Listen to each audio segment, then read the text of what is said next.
حکومت گرانے کی بات نہیں کی تھی. خان صاحب کی رہائی کا آپ نے میں نے یہ کہا تھا کہ 30,000 لوگ ہمیں ملیں گے تو ہم ان کی رکاوٹوں کو توڑ سکتے ہیں. 30,000 سے کئی زیادہ لوگ آئے، لیکن ہم نے یہ کنٹمپلیٹ نہیں کیا کہ ہمارا واسطہ جو ہے مجرمان یا جرائم پیش افراد سے ہیں.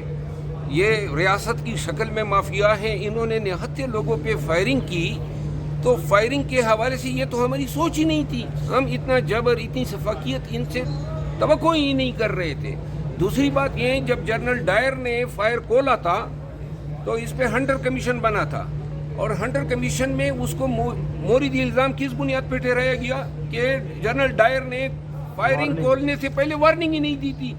یہاں تو انہوں نے پہلے بجلی کاٹی. ہمارے کنٹینر جس کے ذریعے ہم رابطہ کر سکتے تھے اپنے ورکر سے، اس کنٹینر کو آگ لگا دی. علی امین خان بشرا بی بی پہ جو ہے انہوں نے اسٹریٹ فائرنگ کی اور کوئی وارننگ نہیں تھی. یہ تو سنائپر جو تھے بندوق بردار، انہوں نے چھتوں پہ مورچے لے کے تاک کے گولیاں ماری. تو ان کے ذہن میں تو یہ تھا ہی نہیں کہ انہوں نے ورکرز کو وارننگ دینی ہے. ان کے ذہن میں تو یہ تھا کہ لاشیں گرا کے ورکرز کو ڈرا کے تاکہ یہ جو ہے تتر بتر ہو جائیں.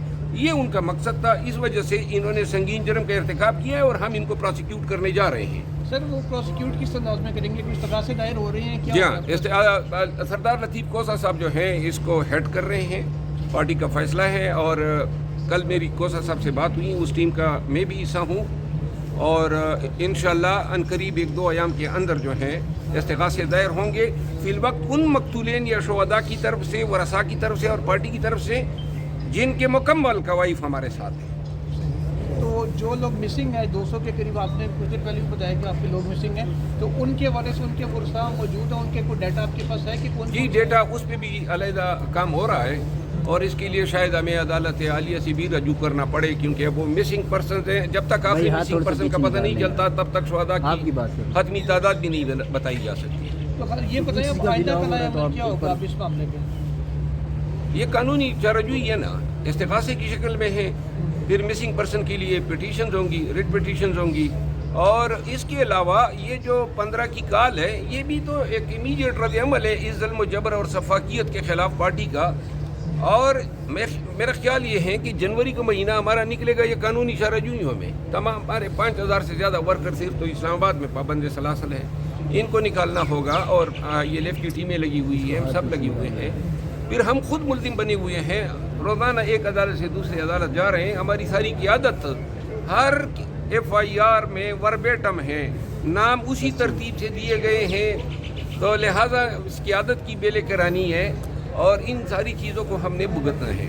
تو اس کے بعد جو سڑکوں پہ آنے والا معاملہ ہے وہ جنوری کے بعد ہم ایکسپیکٹ؟ میرا خیال ہے کہ یہ کال ہوگی، اور وہ ہم انشاءاللہ جنوری کے اینڈ میں توقع کر رہا ہوں کہ کال آئے گی، اور وہ عوامی مزاحمت ہوگی، عوامی احتجاج ہوگا، پرامن ہوگا، قانون اور آئین کے دائرے میں ہوگا.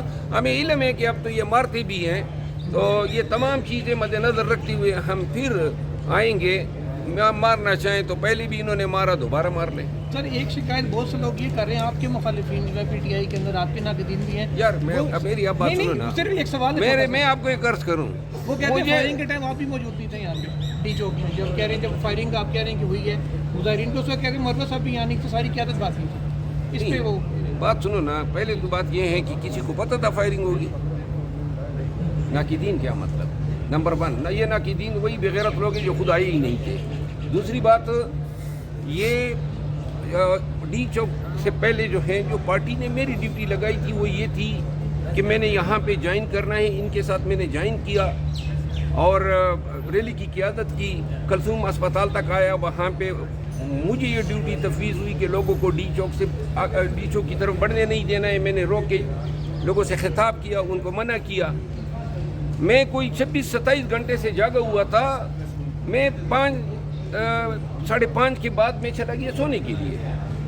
مجھے علم تھا، کسی نے، فرشتوں نے ہمیں بتایا تھا کہ فائرنگ ہوگی. میرا خیال یہ تھا کہ 2-3 گھنٹے نیند کر کے پھر واپس ان کو جوائن کروں گا. میں 1:30 بجے رات کو اٹھا ہوں نیند سے، اور اس وقت جو ہی اٹھا ہوں، بلکہ مجھے میرے لوگوں نے اٹھایا کہ جی وہاں پہ تو قیامت کا یہ ہے. اس کے بعد قیادت سے رابطہ کیا، اور اس کے بعد تو یہ میرا نہ ہونا جو ہے یہ کوئی ایسا تو نہیں تھا کہ میں یہاں موجود تھا اور فائرنگ شروع ہوئی اور میں بھاگا ہوں. اگر کوئی یہ کہہ دے میں تو تا ہی نہیں, فائرنگ کے شروع ہونے سے 2-2.5 گھنٹے قبل ہی میں جا چکا تھا. سر آخری سوال کہ پنجاب کی لیڈرشپ کیوں نہیں پہنچ سکے؟ جی سوشل میڈیا پہ یہ آپ ان سے پوچھیں, ہر بندہ آپ ان سے قافلہ لے کے نکل بس وہ آپ ان سے پوچھیں, نہیں پہنچ سکی ہیں بیچاروں کو.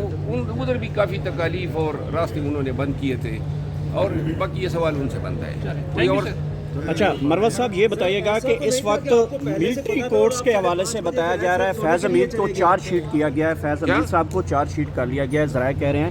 تو آگے جو بات ہے وہ عمران خان کی طرف بڑھتی ہوئی دکھائی دے رہی ہے. آپ سمجھتے ہیں کہ عمران خان صاحب کے اوپر ملٹری ٹرائل ہونے جا رہے تھے؟ فیض حمید کے حوالے سے جو کل پریس ریلیز جاری کیا ہے ایس پی آر نے, اس میں تو وہی تسلسل ہیں. 2 سال سے آئی ایس پی آر کے پریس ریلیز میں پی ٹی آئی کو جو ہے انتشاری ٹولہ وغیرہ وغیرہ کہا جاتا ہے. یہ اب انہوں نے یہ بھی اندیا دیا ہے کہ فیض حمید کے انویسٹیگیشن جو ہے وہ 9 مئی کی طرف جو ہے موڑ دی گئی ہے. اب فیض حمید اکیلا جو ہے 9 مئی میں کیا کردار ادا کر سکتا تھا؟ اگر وہ یہ بتانا چاہتے ہیں کہ فوج کے سرونگ افسران جو تھے وہ اس میں کوئی معاونت کر گئے تھے, تو پھر تو ان کو گرفتار کیا جانا چاہیے تھا. اور یہ تو فزیکلی فیض حمید کہیں نہیں تھا, میٹا فزیکلی اس کا کیا کردار ہے؟ اگر اس کی کوئی ہمدردی تھی ہمارے ساتھ تو یہ تو کوئی جرم نہیں بنتا ہے.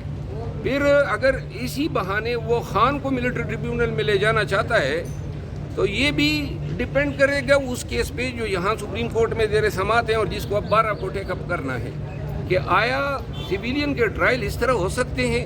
یہ کہتے ہیں کہ جو کینٹونمنٹس پہ پتھراؤ کیا گیا اور جس کے پاداش میں 1.5 سال ہونے کو ہیں کہ پاکستانی سب سے زیادہ لگ بھگ پابند سلاسل ہیں, اب آپ یہ کہہ رہے ہیں کہ جی آپ ان کے کورٹ مارشل کریں گے. کورٹ مارشل کوئی انصاف کا فورم نہیں ہے, یہ کوئی عدل اور قانون کے مطابق ٹرائل نہیں ہوتے ہیں, فوجی ٹرائل ہوتے ہیں جس طرح.